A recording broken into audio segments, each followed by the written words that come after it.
From New York, where the American stage begins, NBC presents Best Plays, transcribed with John Chapman.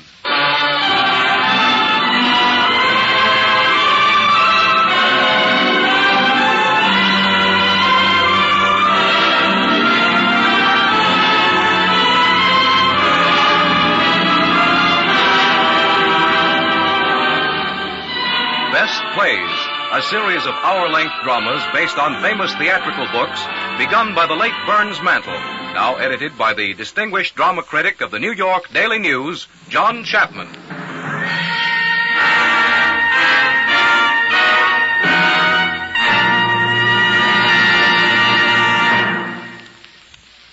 Mr. Chapman. Good evening. Somehow, I hesitate to describe the best play we are presenting here as a psychological melodrama, because that phrase doesn't have the punch it used to have. It seems to me that it used to mean a play or a movie that was enormously exciting, but still intelligent. It was a thriller that made sense and didn't have to rely on sliding panels, clutching claws, and all of the other machinery of the old-time Meller. But from what I've seen lately, on the stage at least, and a good bit of the time in the movies, a psychological melodrama is a melodrama in which nothing happens. Since nothing has happened, I go right home to bed and sleep like a practically toothless baby. But that wasn't the case on the night of December 5th, 1941, when I saw the first performance of Patrick Hamilton's Angel Street. A great deal happened in that play, even though it was psychological. It was so psychological, in fact, that it kept my head whirling for hours. What a cunning and cruel devil that Mr. Manningham was. And how clever was that very dull-looking man from Scotland Yard, Sergeant Ruff. And what a terrible time that frail, beautiful Mrs. Manningham had had. This was indeed a best play, and it was staged and acted to perfection. For our performance now, we have the original Mr. and Mrs. Manningham. Vincent Price has had many fine roles on the stage and in the films, and this ranks as one of his best. Judith Evelyn, who was one of our best actresses, won stardom in Angel Street. This season, she had the leading feminine role in another psychological thriller, and a good one this time, The Shrike. And for Sergeant Ruff, we are happy to have Melville Cooper, one of the best actors Britain ever sent us. The players are ready now, and it's time to begin.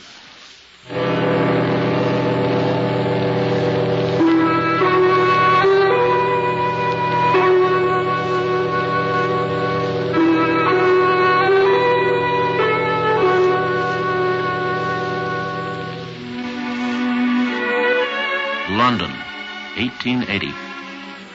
The living room of a house on Angel Street. The room is murky with that rather terrifying darkness of the late afternoon. The 0 hour, as it were, before the feeble dawn of gaslight and tea. In front of the fireplace on a sofa, Jack Manningham is stretched out and sleeping heavily. Sitting quietly nearby is his wife, Bella. Once she might have been called beautiful, but now she has a haggard, frightened air about her. There is a knock at the door, and Bella rises to answer it. Did you ring, madam? I thought I heard the muffin man go by just then, Elizabeth. I suppose you're terribly busy. Oh, no, ma'am. I'd like so much to have some muffins with tea. Would you mind? Not at all, ma'am. Gladly. Anything else, ma'am? That's all. But please close the door gently. The master's asleep. Oh, to be sure, ma'am. Bella, what are you doing? Oh, nothing, dear. Don't wake yourself. What are you doing, Bella? Come here. Muffins for tea. I only sent Elizabeth for muffins. Why are you so apprehensive, Bella? I was not about to reproach you. No, dear, I know you won't. The fire's in ashes. Ring the bell, will you, Bella, dear, please? Is it merely to put coal on, my dear? I can do that. Now then, Bella, we've had this out before. Be so good as to ring the bell. But, dear, Elizabeth's out in the street. Let me do it. I can do No, it. No. Where's the girl? Let the girl come up if Lizzie's out. Jack, please spare me that girl. Don't call her in. Ring the bell, please, Bella. Now, come here. What do you suppose the servants are for, Bella? To serve us, I suppose, Jack. Precisely. Then why do you... I think we should consider them a little, that's all. Consider them? There's your extraordinary confusion of mind again. You speak as though they worked for no consideration. I happen to consider Elizabeth to the tune of £16 per annum and the girl 10, £26 a year all told. And if that is not consideration of the most acute and lively kind, I should like to know what is. Yes, Jack, I expect you're right. I have no doubt of it, my dear. It's sheer weak-mindedness to think otherwise. Did you ring, sir? Yes, we rang the bell, Nancy. Well, go on, my dear. Tell her why we rang the bell. Oh, yes, we want some coal on the fire, Nancy, please. Very well, madam. And after you do that, Nancy, you may as well light the gas. This darkness in the afternoon is getting beyond endurance. Yes, sir. You're looking very impudent and pretty this afternoon, Nancy. Do you know that? Oh, I don't know at all, sir, I'm sure. What is it, another broken heart added to your list? I wasn't aware of breaking any hearts, sir. I'm sure that's not true. And that complexion of yours, that's not true either. I wonder what mysterious lotions you've been employing to enhance your natural beauty. I'm quite natural, sir, I promise you. What are your secrets? Perhaps you could pass them on to Mrs. Manningham and help banish her pallor. She would be most grateful, I have no doubt. I'd be most happy to, I'm sure, sir. Or are women too jealous of their discoveries to pass them on to a rival? I don't know, sir. Will that be all you're wanting, sir? Yes, that's all I want, Nancy. Except my tea. It'll be coming directly, sir. Oh, Jack, how can you treat me like that? But, my dear, you're the mistress of the house. It was your business to tell her to put the coal on. No, it isn't that. It's humiliating me like that. That girl laughs at me enough already. Laughs at you? What an idea. What makes you think she laughs at you? I know that she does in secret. In fact, she does so openly, more openly every day. My dear, if she does that, does not the fault lie with you? You mean that I'm a laughable person? I don't mean anything. It's you who read meanings into everything, Bella, dear. I wish you weren't such a perfect little silly. Now come here and stop it. I've just thought of something rather nice. What is it, Jack? What have you thought of? I read here that Mr. McNaughton, the celebrated actor, is in London for another season. Yes, I read that. What of it, Jack? What of it? Well, what do you suppose? Oh, Jack, do you mean it? Would you take me to see McNaughton? You wouldn't take me to see McNaughton, would you? I not only would take you to see McNaughton, my dear, I'm going to take you to see McNaughton. That is, if you want to go. Oh, Jack, what heaven. What perfect heaven. You can see him in comedy or tragedy, according to your choice. Which would you prefer, Bella, the comedy or the tragedy? Oh, it's so hard to say. Which would you choose if you were me? That depends, doesn't it, upon whether you want to laugh or whether you want to cry? Oh, well, I want to laugh. But then I should like to cry, too. Oh, Jack, dear, what made you decide to take me? Well, my dear, you've been very good lately, and I thought it would be well to take you out of yourself. Oh, Jack, dear, it's true, it's true. All I need is to be taken out of myself. Just some little change. To have some attention from you. I could really try to be better. If only I could get out of myself a little more. How do you mean, my dear, exactly better? Oh, you know in what way, dear. About all that's happened lately. Let's not speak about that. No, dear, I don't want to be gloomy, dear. That's the last thing I want to be. I only want you to understand. Say you understand. Well, my dear, don't I seem to? Haven't I just said I'm taking you to the theater? Well, which is it to be, Bella, the comedy or the tragedy? Oh, which shall it be? It matters so little. It matters so wonderfully little. I'm going to the play. Do you understand that, my husband? I'm going to the play. I brought your tea, sir. Put it on the table, Nancy. Just as you wish, madam. Tell me, Nancy, if you were being taken to the theater and had to choose between comedy and tragedy, which would you choose? Oh, I'd go for the comedy all the time. Well, why would you choose the comedy, Nancy? I like to laugh, madam, I suppose. Well, I dare say you're right. I must bear it in mind. Mr. Manningham's taking me next week, you see. Oh, yes? I hope you enjoy it. Will that be all, madam? You may go, Nancy. Yes, sir. You seem wonderfully pleased with yourself, Bella, dear. I must take you to the theater more often if this is the result. Oh, Jack, I wish you would. Do have your tea now. I used to adore these muffins as a child. We haven't had them since we've been married, have we? Or have we? Jack? I don't know. I'm sure I don't know. Bella. What is it? What's the matter? I have no desire to upset you, Bella, but I have just observed something that is very much amiss. If you will rectify it at once while I am not looking, we will assume that it has not happened. Amiss? Well, what's amiss? Jack, please don't turn your back on me. What has happened? Are you trying to make a fool of me, Bella? What I refer to is on the wall behind you. If you will put it back, I will say no more about it. The wall behind me? What? Yes, the picture. The picture's been taken down. Who's taken it down? Why has it been taken down? Yes, why is it being taken down? Why, indeed. You alone can answer that, Bella. Now, will you please take it from wherever you have hidden it and put it back on the wall again? No, but I haven't hidden it, Jack. I haven't hidden it. Someone else must have done it. Someone else? Are you suggesting that I should play such a fantastic and wicked trick? Oh, no, dear, no, but someone else. Certainly the servants would not have done so without permission or instruction. But I didn't touch that picture. Will you please leave go of me and sit down there? You're mad, Bella, and you don't know what you do. You unhappy wretch, you're stark, gibbering mad like your wretched mother before you. Jack, you promised you'd never say that again. The time has come, my dear Bella, to face facts. Jack, I'm going to make a last appeal to you.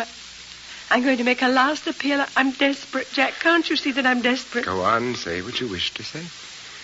I may be going mad, like my poor mother. But if I am mad, you've got to treat me gently. Jack, I never lie to you knowingly. If I've taken down that picture from its place, I've not known it. I've not known it.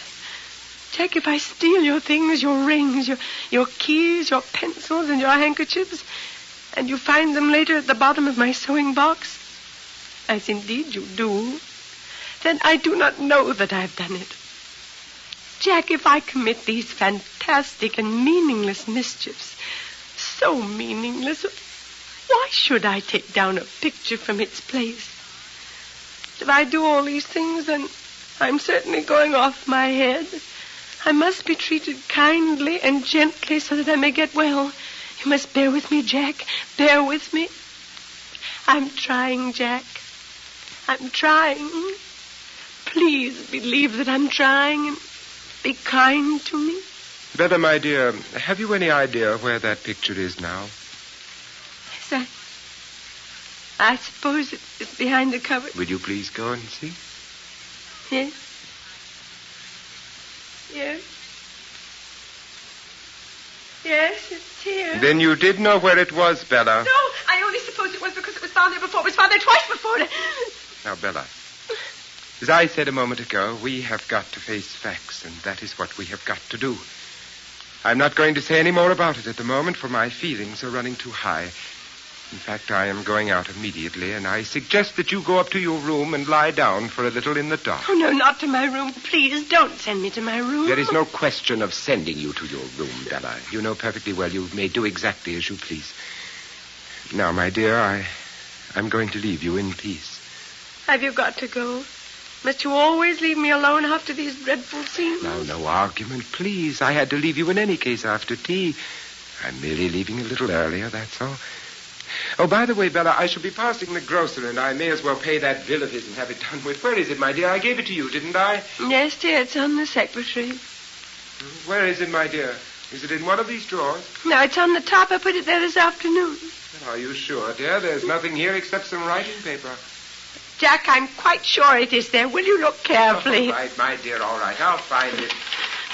No, it's not here. It must be in one of the drawers. No, it is not in one of the drawers. I put it up there on the top. You're not going to tell me this is gone, are you? Will you calm yourself? Where is it? Now you're going to say what new trick is this you're playing upon me? It was there this afternoon. I put it there. This is a plot. Control yourself? Will you control yourself? Now you listen to me, madam. If you utter another sound, I'll knock you down and take you to your room and lock you in darkness for a week.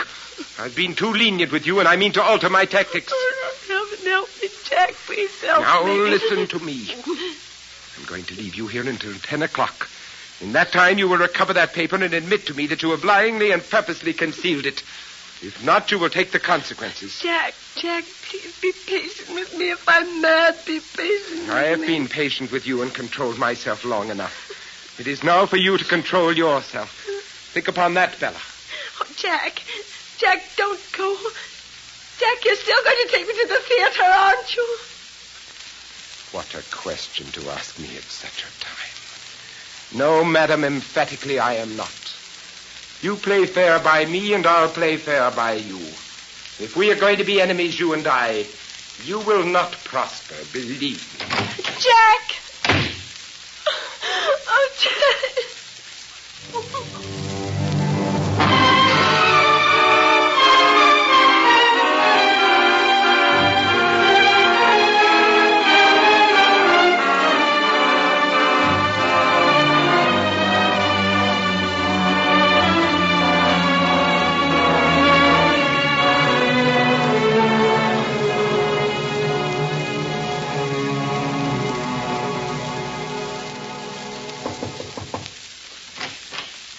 Madam, Yes. What is it, Elizabeth? there's somebody called, ma'am. Who is it? I don't want to be disturbed. It's a gentleman, madam. He wants to see you. Tell him to go away. I want to be left alone. Madam, I think you ought to see him. No. Will you please come in, sir? Elizabeth, no, I'm not fit to be seen. Good evening, Mrs. Manningham. How are you, Mrs. Manningham? How do you do? I'm very much afraid. No doubt you've come to see my husband. Oh, on the contrary, I've chosen this precise moment to call when I knew your husband was out. You may go, Elizabeth. Yes, sir. Really, I'm afraid I don't understand at all. Well, you will do so, madam, very shortly. You're the lady who's going off your head, aren't you? Made you say that? Who are you? I'm a police detective. A police detective? Or was, some years ago. In fact, Mrs. Manningham, you have in front of you one who was quite a personage in his day. Now, I want you to take a good look at me and see if you're not looking at someone to whom you can give your trust. Why are you here? Well, we'll come to that. Now, I want you to answer several questions for me, Mrs. Manningham. First, how long have you been married? 5 years and a little. Where have you lived all that time? Not here, have you? No. First we went abroad. Then we lived in Yorkshire. Then 6 months ago, my husband bought this house. You bought it? Yes, I had a bit of money. My husband thought it was an excellent investment. Does your husband always leave you alone like this in the evenings? Yes, he goes to his club, I believe, and does business. Ah. Does he give you free run of the whole house while he's out? Yes. Well, no. Not the top floor. Why do you ask? Before I go any further, Mrs. Manningham, I must tell you there's a leakage in this household. You have a maid, Nancy? Yes. Yeah. Well, Nancy walks out of an evening with a young man named Booker in my employ. I live only a few streets away from you, you know. Yes. Well, there's hardly anything that goes on in this house which is not described in detail to Booker, and from that quarter it reaches me. I knew it. I knew that she talked. I fancy because of her indiscretion, you are going to be heavily in debt to your Miss Nancy. What do you mean? You must explain. Well, shortly, madam. Now tell me, have you ever been up to the top floor? No, no one goes up there. Mrs. Manning, I want to ask you a personal question. When did you first get the notion that your reason was playing at tricks? How did you know? Well, never mind how I know. When did it begin? I always had that dread. My mother died insane when she was quite young. When she was my age. But only in the last 6 months in this house, things began to happen. You interest me beyond measure. What things began to happen? I don't know what to say. It all sounds so incredible. But it's when I'm alone at night. I get the idea that somebody's walking about up there. Up there on the top floor. At night when my husband's out, I hear noises from my bedroom, but I'm too afraid to go up. It never struck you, did it, that it might be your own husband walking about up there? Yes, that is what I thought. But I thought I must be mad. Why did you think it was he? It was the light. The gas light. In this house, I can tell everything by the light of the gas. You see that mantle there? Mm-hmm. And now it's burning full. But if an extra light went on in the kitchen or someone lit it in the bedroom, then this one would sink down. Yes, insufficient pressure. Well, every night after he goes out, I find myself waiting for something. Then all at once, I look round the room, and I see that the light is slowly going down.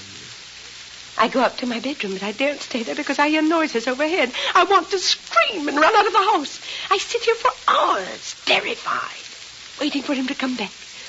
And I always know when he's coming, always, because suddenly the light goes up again. And then 10 minutes afterwards, I hear his key in the lock. And he's back again. I think you've made a very remarkable discovery, one which may have very far-reaching consequences. Far-reaching? How? Well, now, let's leave that alone for a moment. Tell me, that's not the only cause, is it, which has lately given you reason to doubt your sanity? Now, don't be afraid to tell me. Yes, there are other things. It's been going on for so long, this business of the gas has just brought it to a head, but it seems that my mind and my memory are beginning to play me tricks. Tricks? What sort of tricks? Mr. Manningham gives me things to look after, and when he asks for them, they're gone and can never be found. I have the place for them, and he will find them lying hidden at the bottom of my workbox. Only today, before you came, that picture had been taken down from the wall and hidden. Now, who could have done it but myself? I try to remember. I break my heart trying to remember. But I can't. And then there was that terrible business about the dog. Dog? Yes. We have a little dog. A few weeks ago it was found with its paw hurt. He believes... How can I tell you what he believes? That I had hurt the dog. Oh, no. He keeps it in the kitchen, and I'm not allowed to see it. So I begin to doubt, don't you see? I begin to believe that I imagine everything. Perhaps I do. Are you here? Is this a dream, too? I assure you, you are not dreaming, madam. Mrs. Manningham, did you ever hear of the cabman's friend? The cabman's friend? Yeah, her name was Barlow, Alice Barlow. She was an old lady of great wealth and decided eccentricities. In fact, her principal mania in life was the protection of cabmen. She provided these men with shelters, clothing, pensions, so forth. And that was her little contribution to the sum of the world's happiness, or rather, her little stand against the sum of the world's pain. It was not my privilege to know her, but it was my duty on one occasion to see her. That was when her throat was cut open. She lay dead on the floor of her own house. Oh, horrible. You mean she was murdered? Yes, she was murdered. Murder was never discovered, but the motive was obvious enough. Her husband had left her the Barlow rubies, and it was well known that she kept them without any proper precautions in her bedroom on an upper floor. But I Murderer seemed to have got in about 10 in the night and stayed till dawn. There were only a few trinkets taken, but the whole house had been turned upside down. In the upper room, even the cushions of the chairs were ripped up with his bloody knife, and the police decided it must have been the work of a revengeful maniac as well as a robber. I had other theories, but I was nobody then and not in charge of the case. And was the man never found? No, Mrs. Manning, the man was never found, nor have the Barlow rubies ever come to light. Well, then perhaps he found them after all and may be alive today. I think he's almost certainly alive today, but I don't believe he found what he wanted. That is, if my theory is right. Then the jewels may still be where the old lady hid them? Mrs. Manningham, if my theory is right, the jewels must still be where she hid them. And do you conceive it possible, Mrs. Manningham, that man might never have given up hope of one day getting the treasure which he could not find the night of the murder? Yes, possibly. But what has this to do with me? Can you conceive that he may have waited years, gone abroad, got married even, until at last his chance came to resume the search begun on that terrible night? Yes. You know, Mrs. Manningham, the old theory that the criminal always returns to the scene of his crime? Yes. Yes, but in this case there's something more than that morbid compulsion. There's real treasure there to be unearthed if only he can search again. Search methodically, without fear of interruptions, without causing suspicion. How would he do that?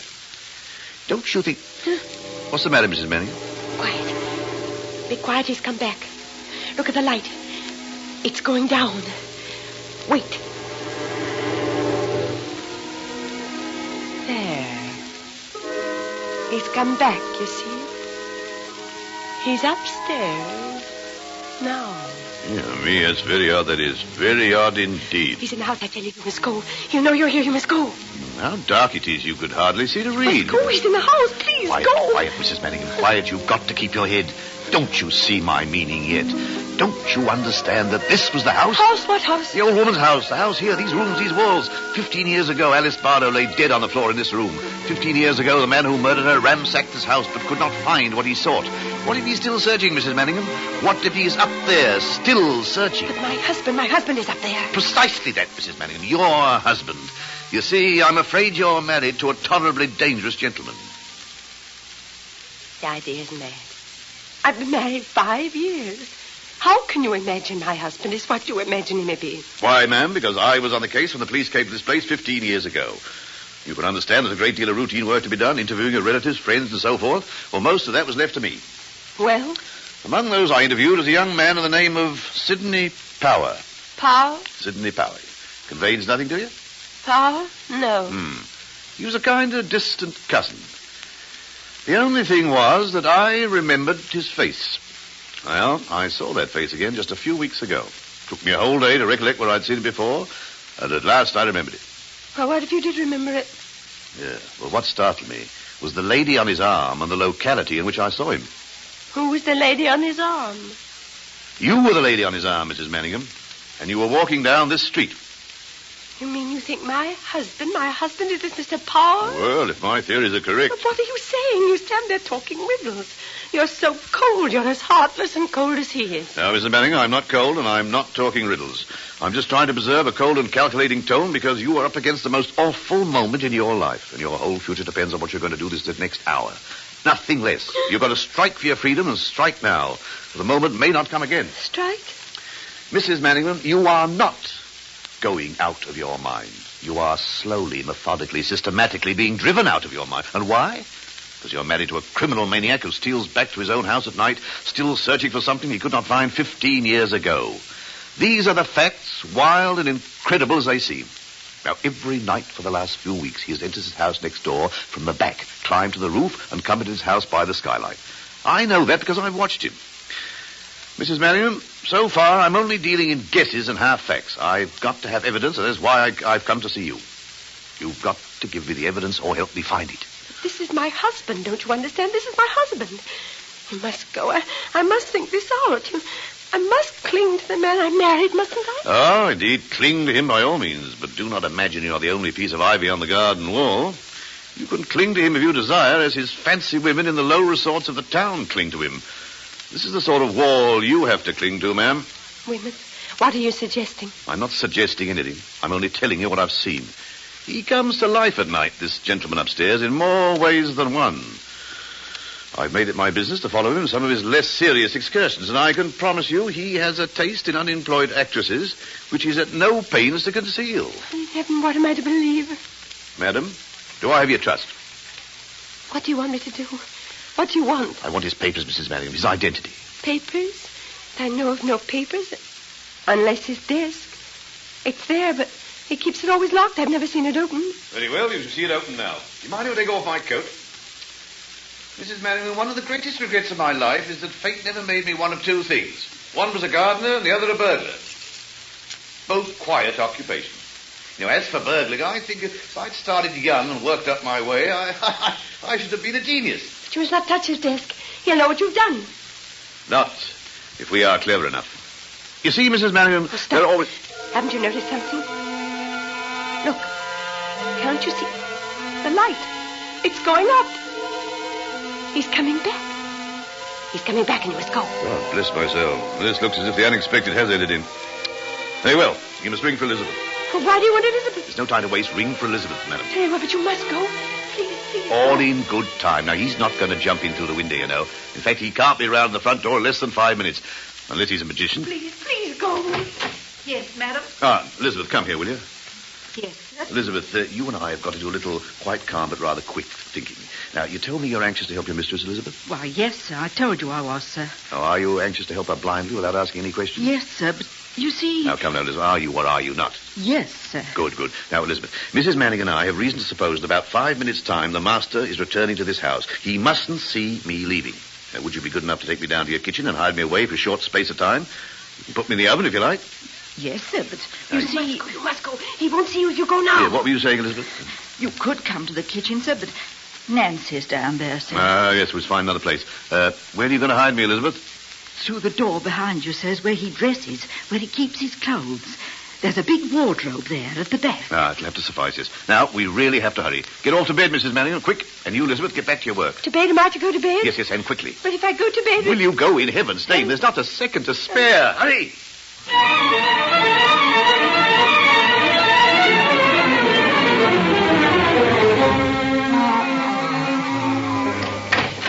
Did you ring, sir?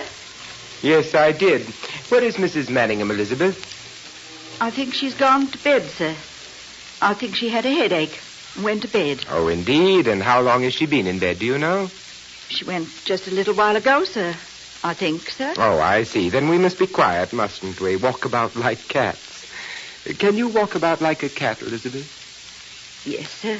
I think so, sir. Very well, then walk about like a cat. That will be all, Elizabeth. Excuse me, sir.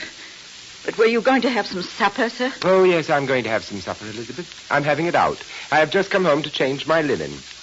What did you think about Mrs. Manningham tonight, Elizabeth? What way do you mean, sir? Oh, just as regards her general health. I don't know, sir. She certainly seems very unwell. Yes, I doubt if you can guess to what extent she's unwell. Or are you beginning to guess? I don't know, sir. I'm at my wit's end, Elizabeth. You know that, don't you? I expect you are, sir. I've tried everything, kindness, patience, cunning, even harshness to bring her to her senses. But nothing will stop these wild hallucinations. Nothing will stop these wicked pranks and tricks. It seems very terrible, sir. Oh, you don't know a quarter of it, Elizabeth. You only see what is forced upon your attention. You have no conception of what goes on all the time. You know, don't you, that I shall have to bring a doctor to see Mrs. Manningham before very long. I've fought against it to the last, but it can't be kept a secret much longer. No, sir. I mean to say, you know what goes on. You can testify to what goes on, can't you? Indeed, sir. Yes. Indeed, you may have to testify in the end, Elizabeth. You realize that, don't you? Yes, sir. I only want to do what's best for both of you. You're a very loyal soul, Elizabeth. And you will be repaid for your loyalty. I only want to serve, sir. Yes. Yes, I know that. Well, Elizabeth, I'm going out. In fact, I'm even going to try to be a little gay. Can you understand that, Elizabeth, or do you think it very wrong? Oh, no, sir. You should get all the pleasure you can, sir, while you can. I wonder. Yes, I wonder. It's a curious existence, isn't it? Well, good night, Elizabeth. Good night, sir. Good night.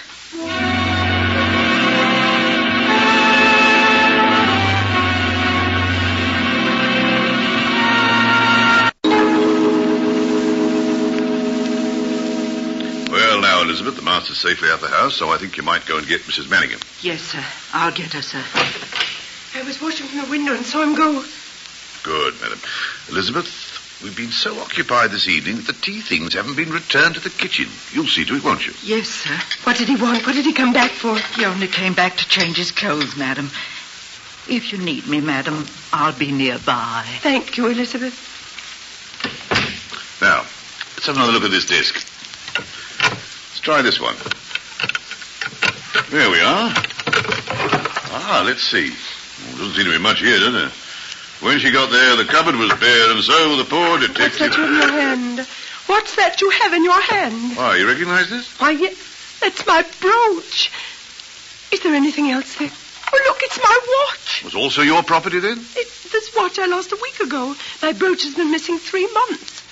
And he said he would give me no more gifts because I lost them. He said that in my wickedness I hid them away. Oh, Inspector, is there anything else? Is there a bill there? Is there a grocery bill? Grocery bill? No, doesn't seem to be. Perhaps in the second drawer. No. Doesn't seem to fit, does it? Has it ever been opened to your knowledge? I think he has a special lock on it. Well, we just have to force it. But you must not do that. What shall I say to my husband when he comes back? I've no idea what you will say when he comes back, Mrs. Manningham, but then I have no idea what you will do if I have no evidence to remove you from his loving care. I'm afraid. What can I do? There's only one thing to do. I'm going to force it and gamble on finding something. Are you with me? No, but don't you see that... All right, force it, but be quick. Now, let's have a look. Is there anything there? Mr. Manningham, letters, papers, No, we've lost our gamble. Nothing we want here. What are we going to do? Well, first, let's get these things back to begin with. The watch? Yes, here. The brooch? Yes, here it is. Yeah, it's a nice piece of jewelry. Where did he give it you? Soon after we were married. But it was only second-hand. How did you know? There's an inscription to someone else inside. It says from CB to AB. From CB to AB? How very odd. What are these spaces here for? Well, there were some beads in it, but they were all loose and falling out, so I took them out. Have you got them by any chance? Yes, I think so. I put them in the vase on the mantel. May I see them, please? Yes, they should still be here. There should be 9 altogether, I think. That's right. Yes, here they are. Yes, they're all here. Let me see. Oh, how very odd. My dear Mrs. Merriman, have you ever been embraced by an elderly detective in his shirt sleeves? Oh, what do you mean? Well, that is your immediate fate at this moment. Oh, my dear, dear Mrs. Merriman, don't you understand? Don't you see? No, what are you so excited about? Madam, you are looking at the Barlow rubies. These beads are 12,000 pounds worth of rubies. Take a good look at them before they go to Her Majesty the Queen. And I had them all the time. I had them all the time. Oh, because he could not resist a little common theft along with a big game. Well, it's I'm after the big game now. What time do you think he'll be back? I don't know. He's not usually in until 11. Oh, well, then we put the brooch back where we found it, on the down there, on the right. On the that's right, yes. that's Yes. Now, I want you to go to your room. Lock your door and do not leave your room under any circumstance. Oh, please don't leave me. I have a feeling. Don't leave me. You have nothing to fear so long as you remain in your room with your door locked. Now, you'll do that, won't you? Yes, Inspector. I'll say my headache is worse. Only don't make me stay there long. I'm so afraid.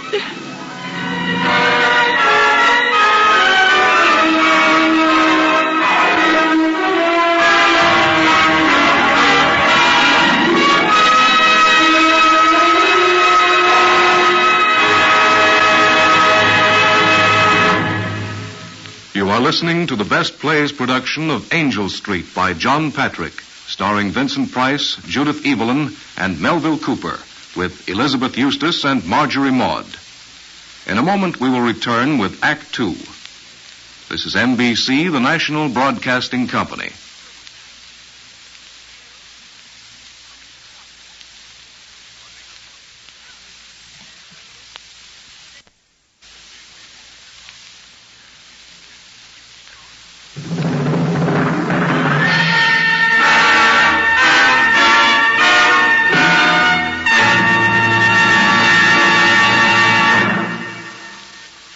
And now, before we resume with Act Two of John Patrick's Angel Street on Best Plays, here is John Chapman. The season of 1941-1942 had another thriller, too.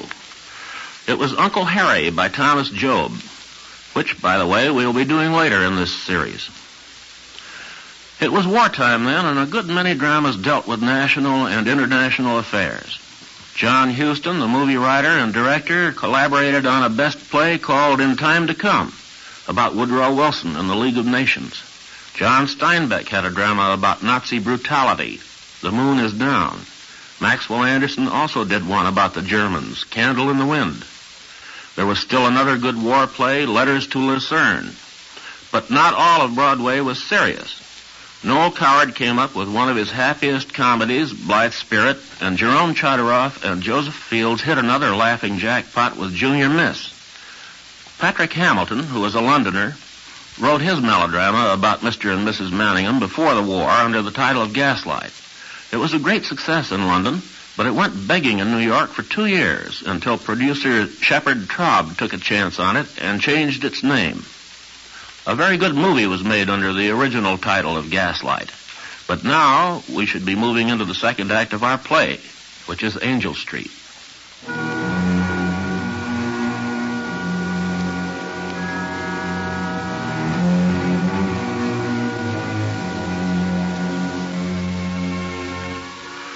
It is now 11 o'clock.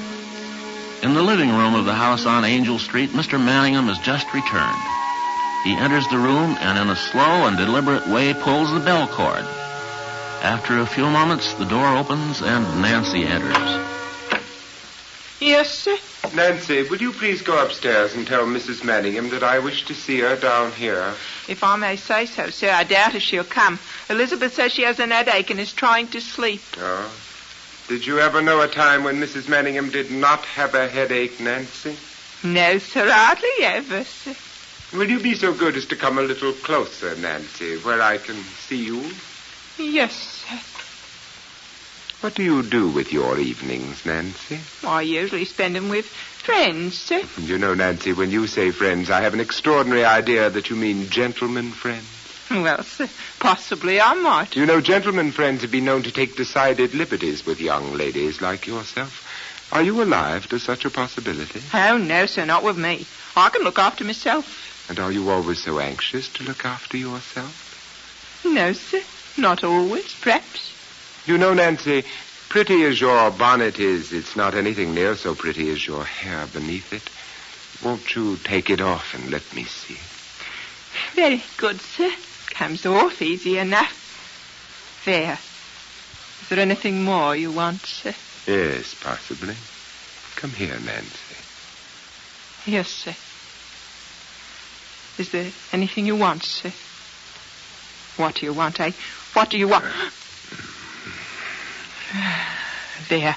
Can she do that for you? Can she do that? Why, who can you be talking about, Nancy? You know who I mean, all right. You know you're a very remarkable girl in many respects, Nancy. Why, I believe you're jealous of your mistress. There's no need to be jealous of her. You're mine now, ain't you? Because you want me. You do want me, don't you? And what of you, Nancy? Do you want me?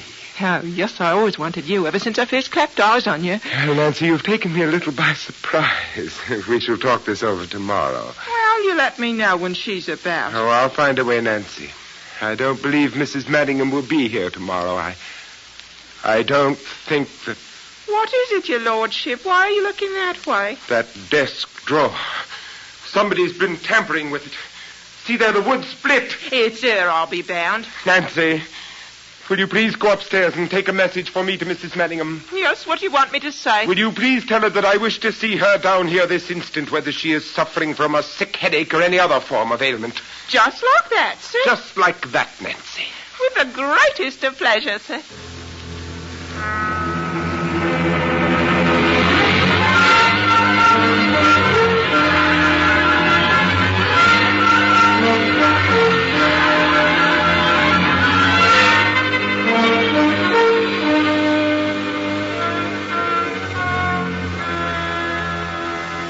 Well, Nancy? She won't come. What do you mean she won't come? She says she can't come. She's not well enough. She's just shamming, if you ask me. Oh, really? Then she forces me to be undignified and go to her. The door's locked. I tried it, and she won't let you in. I can tell by her voice. Are you going to batter it in? No. No, perhaps you're right. Let us try more delicate means of attaining our ends. Perhaps you will take a note to this wretched imbecile and slip it under her door. Yes, I'll do that. What are you writing to? Never mind what I'm writing. I'll tell you what you can do, though, Nancy. Just go down in the basement and fetch me the little dog, will you? The dog? The dog, yes. What's the game? Never mind, just go and get it. All right. Or on second thought, Nancy, perhaps you need not get the little dog. We'll just let it be supposed we have the little dog. Here you are, Nancy. Please go and put this note under her door. What have you written? No, nothing very much. Just a little smoke for getting rats out of holes. Run along. You're a rum beggar, ain't you? Go along, Nancy. And after you deliver the note, I would be obliged if you will go to bed at once. Good night. Give her what for, won't you? Ta-ta.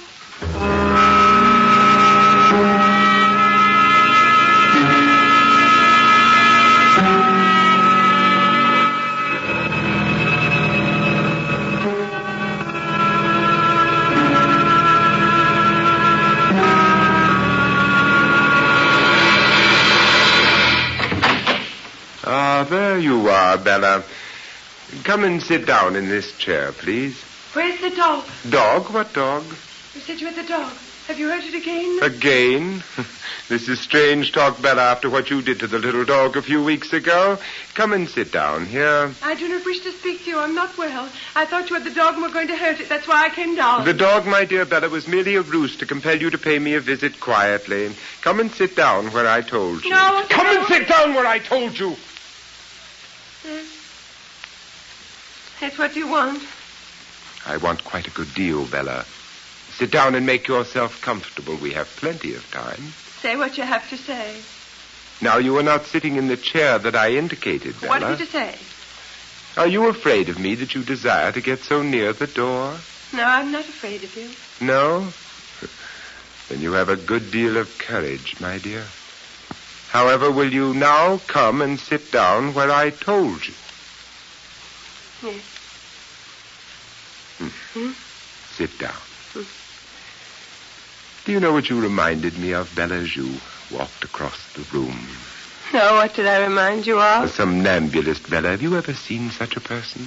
No, I've never seen one. Haven't you? Not that funny, glazed, dazed look of the wandering mind, the body that acts without the soul to guide it. I've often thought you had that look, Bella, but it was never so strong as it was tonight. And my mind is not wandering. No? When I came in tonight, Bella, I was told you had gone to bed. Yes, I've gone to bed. Then may I ask why you are still fully dressed? I don't know. You don't know. Do you know anything about anything you do? I don't know. I forgot to undress. You forgot to undress. A curious oversight, if I may say so, Bella. You know, you give me the appearance of having had rather an exciting time since I last saw you. Almost as though you'd been up to something. Have you been up to anything? I don't know what you mean. Did you find that bill I told you to find? No. Do you remember what I said would happen to you if you did not find that bill when I returned tonight? No. No? No? The array of your mental and physical deficiencies is growing almost overwhelming. I would advise you to answer me. Oh, what do you want me to say? What was it I asked you to remember? I don't understand your words. You talk round and round. My head is going round and round. Not necessary to tell me that, Bella. I was just wondering if it might interrupt its gyratory motion for a fraction of a second and concentrate upon the present conversation. Now, please, what was it I, a moment ago, asked you if you remembered?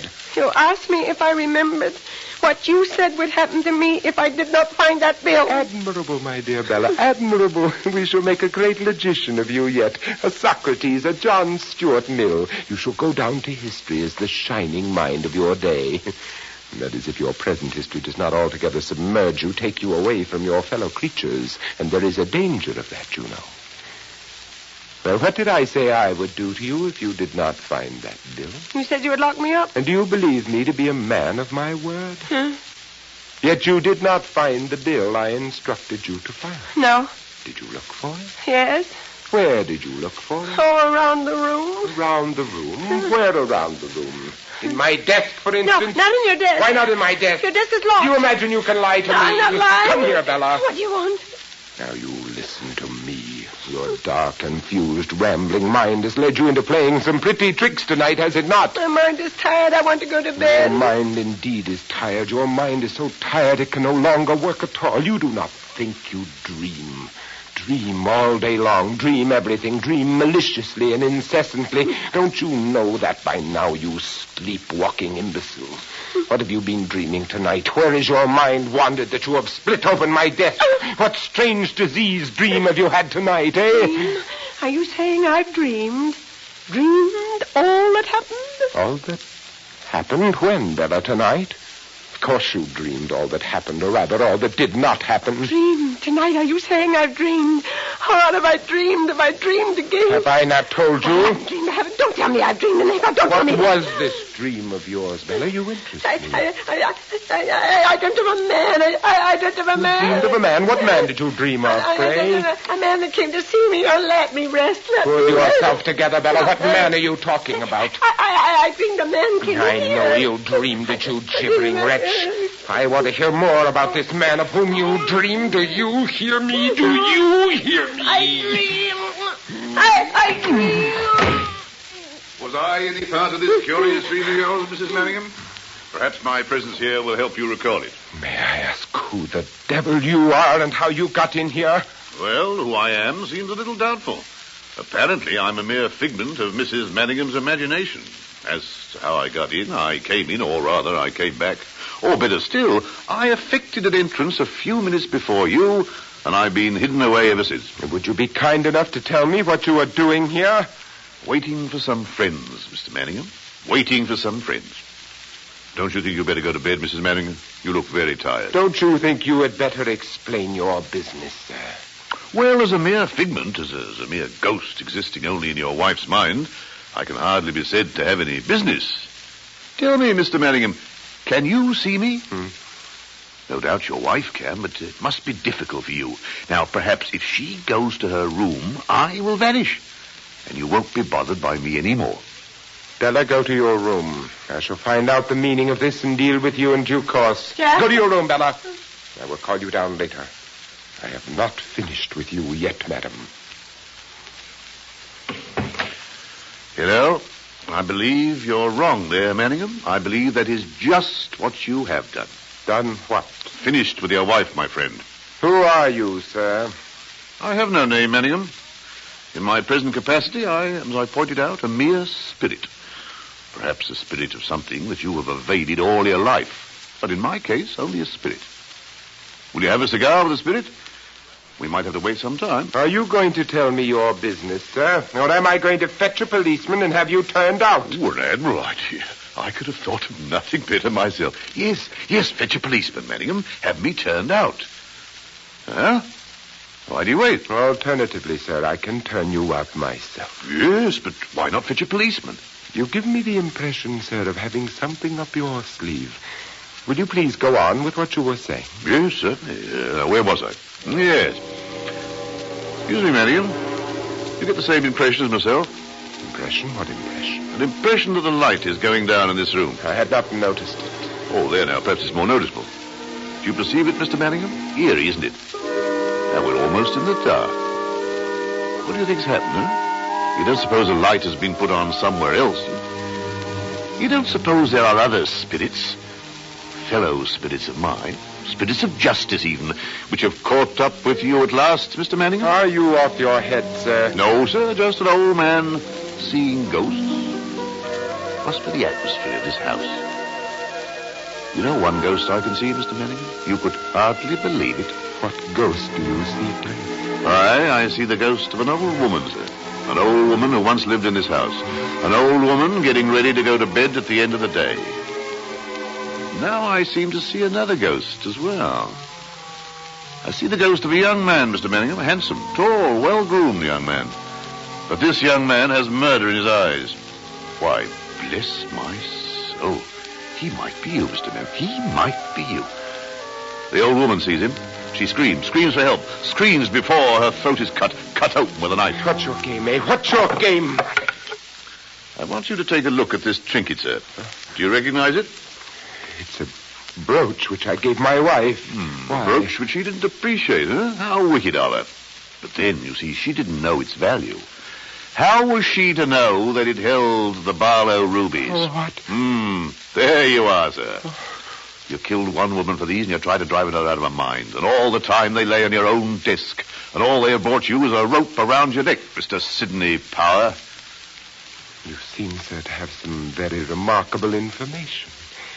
Do you imagine that you are going to leave this room with such information in your possession? Do you imagine, sir, that you were going to leave this room without suitable escort? May I ask what you mean by that? Only I've men in the house already. Didn't you realize they had signaled their arrival from above, your own way in, Mr. Manningham, when the lights went down? You fail to intimidate me, sir. I do not believe you. Then perhaps you'll be convinced if you will open the doorway to the hall. You will find 2 policemen there. What the devil's this? Take him, gentlemen. Here you go. Leave go of me. Leave go of me. Here's a fine way of going on. Here's the bell cord here. Tied with him. Go of me. Sidney Charles Power, I have a warrant for your arrest for the murder of Alice Barlow. I should warn you that anything you may now say will be taken down in writing and used as evidence at a later date. Now, will you accompany us to the station in a peaceful manner? You will oblige us all and serve your own interests best by coming quietly. Very well, take him away. Inspector off. Yes, my dear? Inspector. Yes? I want to speak to my husband. Surely there's nothing to be... I want to speak to him alone. Alone? I beg of you to allow me. I shan't keep him long. Well, I don't quite understand, but... All right, very well. You may speak to him alone. Make him fast in this chair. It's anything but in order, but, well, we'll wait outside. I do not want you to listen. No, we will not listen. All right, gentlemen, outside. Jack. Jack, what have they done to you? What have they done? It's all right, Bella. You're clever, my darling, terribly clever. Now, get something to cut this rope. I can get out through the dressing room window and make a jump for it. Can you get something, Bella? Yes, I can get something. What can I get? There's a razor in my dressing room, Bella. Will you get it for me? Quick, Bella. A razor? Quick, be a good girl. There's a good girl. Quick, I'll get Bella. it for you. Quick, be quick. Hurry, Bella, hurry. I got it. Yes. It is. Yes. Open the case, Bella. Open it and cut me loose. Jack. Yes. grocery bill. The grocery bill was in your razor case. You see, dear, I didn't lose it. I told you I didn't. Cut me loose, Bella. But, Jack, how did this bill get in there? I was mistaken about the grocery bill, Bella. Use that razor quick. What razor? Razor? Are you suggesting this is a razor I hold in my hand? Have you gone mad, my husband? Bella, what are you up to? Or is it I who am mad? Yes, of course, that's it. It's I who am mad. Of course it was a razor. I've lost it. I've lost it, haven't I? No, the razor's lying at your feet, Bella. Bring it I'm here. always losing things. I can never find them. I don't know where I put them. Bella. I must look for it, mustn't I? I don't find it. You lock me in my room. No. You lock me in the madhouse for my mischief. No. Where could it be now? Could it be behind the picture? No. It must be there. No, it's not there. How strange. And where now shall I look? Where shall I... The desk. Perhaps I put it in the desk. No. It's not there. How strange. But here's a watch. Here's a bill. See, I found them at last. But they don't help you, do they? I'm trying to help you, aren't I? To help you to escape. How can a mad woman help her husband to escape? What a pity. If I were not mad, I could have helped you. If I were not mad, whatever you had done, I could have pitied and protected you. But because I'm mad, I've hated you. Because I'm mad, I've betrayed you. Because I'm mad, I'm rejoicing in my heart. Without a shred of pity, without a shred of regret. Watching you go with glory in my heart. Bella! Bella! Bella!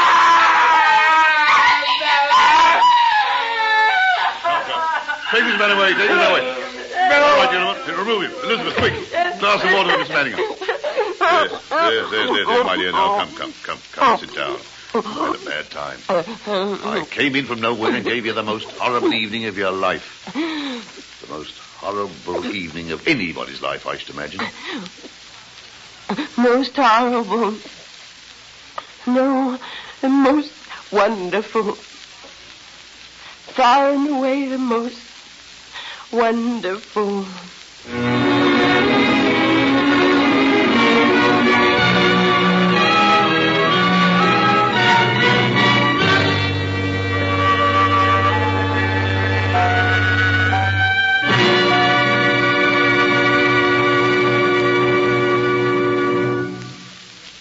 You have just heard the Best Plays production of Angel Street by John Patrick, starring Vincent Price, Judith Evelyn, and Melville Cooper, with Elizabeth Eustace and Marjorie Maud. And here is your host, drama critic John Chapman, with a closing word. Good old Sergeant Ruff. Mrs. Manningham certainly wasn't a lucky woman, wasn't she? I'd like to thank Miss Evelyn, Mr. Price, and Mr. Cooper for an exciting performance. Next Sunday, the best play of this series will be The Hasty Heart by John Patrick. And this will be another change of pace for us. It is an interesting work, basically a comedy, but with an undertone of compelling sentiment. It's about a wounded soldier and a nurse who brings this boy to a new enjoyment of life. Ann Burr played the nurse in the original production of this best play, and she will act it again next Sunday. John Sylvester will be the young soldier. This is Chapman saying goodbye until then.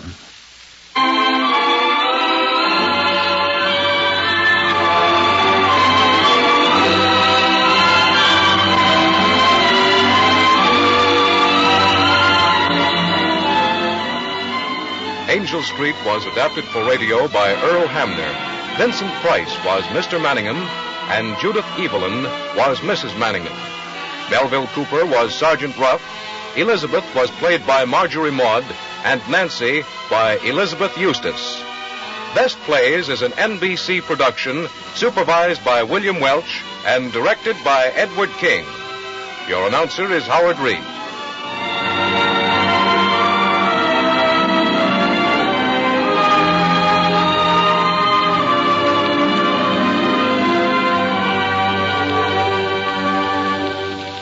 Can you stop your car in time? Ask yourself that question the next time you're on the highway.